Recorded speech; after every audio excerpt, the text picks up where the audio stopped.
Welcome back to another episode of Rock Boys Football. Dill, Mike Elko, Texas A&M. I guess you could say roll against UTSA. Now, was it the most perfect game we've seen from Texas A&M? Absolutely not. There was some really sloppy play, especially in the front seven early in this football game. I thought they settled in. I thought there were a lot of pros that you can take away from this football game as well. And look, we'll talk about the pros. We'll also talk about the cons. Some pros right off the bat for me. Number one, it became very, very clear that you got difference makers on the outside, specifically after the catch. And that's something we've talked about all off season long. Coach Colin Klein is a yards after the catch offensive coordinator. Last year, you had wide receivers that, maybe could give you some value vertically, like Noah Thomas, but you didn't really have guys that made you hold your breath after the catch. Casey Concepcion, Mario Craver, that is exactly the kind of wide receivers that you want in this Coach Colin Klein offense, and I thought they showed it against UTSA.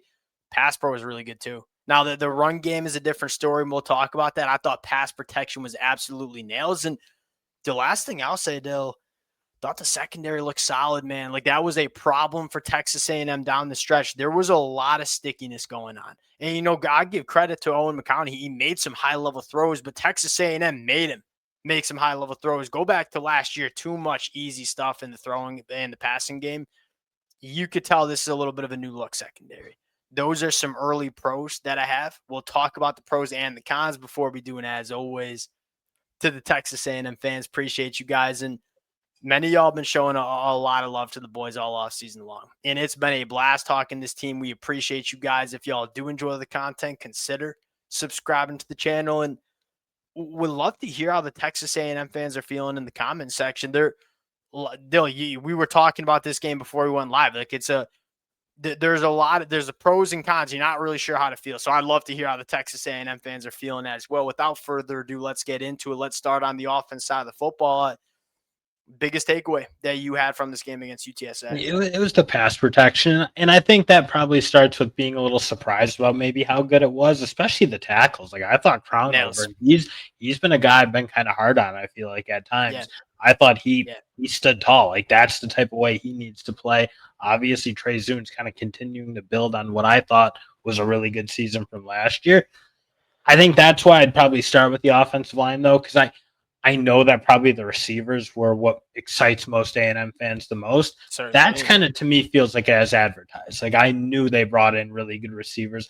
I knew they kind of hit on their portal targets, or at least I was pretty confident in it. Sure. And they certainly did it. Like they played the way you need those two to play because they're going to be a really big part Let's of this. dig into this offensive line real quick because it was a little bit funky in the sense of they were really good in pass protection. We kind of thought the strength of this unit was going to be in the run game. And what was weird about it is I'm not necessarily sure if I'm ready to get up here and say the run game was bad because they didn't really try to run the football all that much with the running backs. Feel like this might have been a game where it's like, look, we want to see what Marcel can provide us as a thrower. We want to iron out some wrinkles that might be still present in terms of the throwing game. I thought that was kind of the approach Texas A&M had because they didn't really lean on the run game at all in this football game, which kind of leads you into how Texas A&M looked throwing the football. Some good from Marcel Reed, some not so good. I feel like people will get really hung up on the miss in the deeper third to KC. Look, that can't happen. Like if you want to win a national championship or if you want to compete in the college football playoffs, when you have those opportunities to put 6 on the board, you can't miss those kind of throws. My bigger concern, especially early, was how unsettled he still looked in the pocket. Like going back to pass protection, I thought it was pretty clean. And I thought Marcel Reed at times was a little bit skittish and really quick to drop his eyes. Now, I thought it got better in the second half. I think as he got more confidence with his offensive line holding up in pass pro, he got a little bit more comfortable stepping up into some pockets. I want to see you get that cleaned up. Dill, you talked about it, and I think this is where we have to start. These wide receivers adding so much value after the catch, right? Think about Coach Colin Klein's offense, right? This is a yards after the catch offense. This is a yards after the catch quarterback. Where does Marcel Reed do his best work? the quick games, short intermediate throws. And Well, he now was hitting guys in stride. That is one thing yeah, I thought he was really accurate. He was giving Craver and Concepcion good opportunities, not only like in that intermediate across the middle kind of range, but also like his swing passes. Like they were sure. on point. And I've seen enough quarterbacks miss those type of throws. Yeah, I did think that part again, the bread and butter of what I think this passing attack yeah, is going to be, which isn't going to be throwing the ball 50 yards down the field. That's yeah. just not probably Marcel Reed's best characteristic. Yes, You're right. You got to hit the freebies for sure, agreed. but he did execute the things that I think Colin Klein needs him to execute at a really high level. Yeah, if there's one more criticism I'll offer on the offense, I wish we stayed a little bit more on schedule, like taking some penalties, getting behind the chains. Because again, Marcel Reed, he's going to be at his best when you're staying out of those third and obvious passing situations where you're going to ask him to go through a couple of reads and push the ball down the field. One thing Again, I was happy they got the ball to the tight ends. That's a position group that I feel like they kind of hit on the portal a little sure, bit. They certainly attacked it. And I think you see when you have guys like Craver and yeah, Concepcion who can be really dangerous if you don't close on them really quickly. yeah, You saw like that play to Niblack, that tight yeah. end wheel off the fake That's swing pass. Like that's an important element of what Colin Klein does. It was really effective for him at Kansas State. Now that he has really dangerous wide receivers who, again, if you don't close the space on them quick, they're going to beat you like Craver and Concepcion did a couple of yeah. times. I think you can really get to things that Colin Klein's been really successful with in the past. That fake screen to the wheel route to Amari, that is vintage Colin Klein offense, right? You couldn't really get to that all that much last year because you didn't really have guys that were striking fear into an opposing defense after the catch. Now that you have that, now that you've put that on tape, you're going to start getting some of the more opportunities. I would agree. Look, pros and cons. Again, I think Marcel Reed, he's still a redshirt sophomore, and it's still like, oh, he started what 7, 8 games at this point in his career. Like I still think, and here's the thing: I'm not just saying he can get better. I firmly believe that you are seeing this kid get better as a football player too. Defensive side of the football, Star Prosdale. I thought we were really sticky in coverage. If Owen McCown was going to complete passes, you had to be good. You didn't see a ton of blown assignments. You didn't see a ton of gaps in your zone coverage. That was the biggest step that we need to see Texas A&M take. I thought you saw that from Texas A&M against Des UTSA. Ricks is probably the guy who was leading the charge in terms of jumps. I thought he had a really nice game. I feel like Will Lee cemented himself as a really kind of like high Agreed. end corner, I'd say. Yeah. Des Ricks playing a clean game where no blown coverages, no penalties, nothing like none of the bad you kind of saw No, from him, or at yeah. least relatively little of it this game.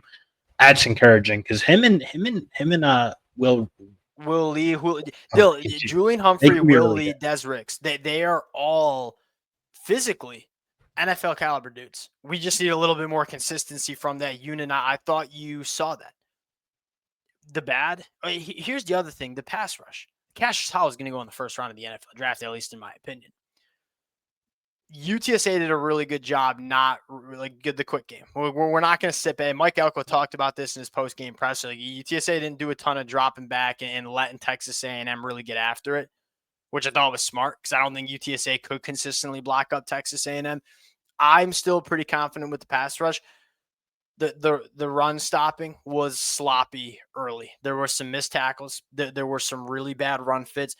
Again, and Mike Elko noted this too. This is fixable. This is not like we have bad players. This is like we just got to be a little bit more consistent tackling in our opportunities. We got to be more consistent fitting the run. The one concern from a personnel standpoint, outside of Albert Regis and maybe a guy like Tyler Rowe, I want to see these interior defensive linemen do the dirty work a little bit better. And you talk about the sloppy run fits. I thought that started with kind of we're getting moved around a little bit more than I would like in the run game. Clean that up. I think the run fits will get a little bit cleaner. That was really the one thing that I thought was not great from Texas A&M on the defense side of the football. Yeah, and that's Hicks is still a guy you just got to see way more Gotta have it. consistency from, and you probably didn't, Yeah, frankly, see enough at this game. So yeah. again, now you look like, I mean, he's getting a little old now. Like you got to start Year seeing three. it because I then agree. otherwise, then you probably need like a guy like Dalen Evans to be a really consistent player. Because I'm Yep. kind of with you. I thought Tyler O played a pretty good game for the most part. He was Agreed. impressive. Albert Regis has been that guy for a little while now. I've loved what he's done for A&M. You kind of need those other guys to come along a little faster than maybe you're getting right now. we'll pause it on a positive note. Only one catch allowed that went for over 20 yards. That's good if you're a Texas A&M fan. Against a UTSA offense that can score, man. That can score. Wasn't perfect. I think there's a lot to clean up, but I also thought you saw a lot of good too. And I don't mean to try to sunshine pump too, but I also don't want to overreact to week 1 as well. We'll close it there. Appreciate you guys. If y'all do enjoy the content, consider subscribing to the channel. Let it fly in the comment section. We'll talk to y'all later.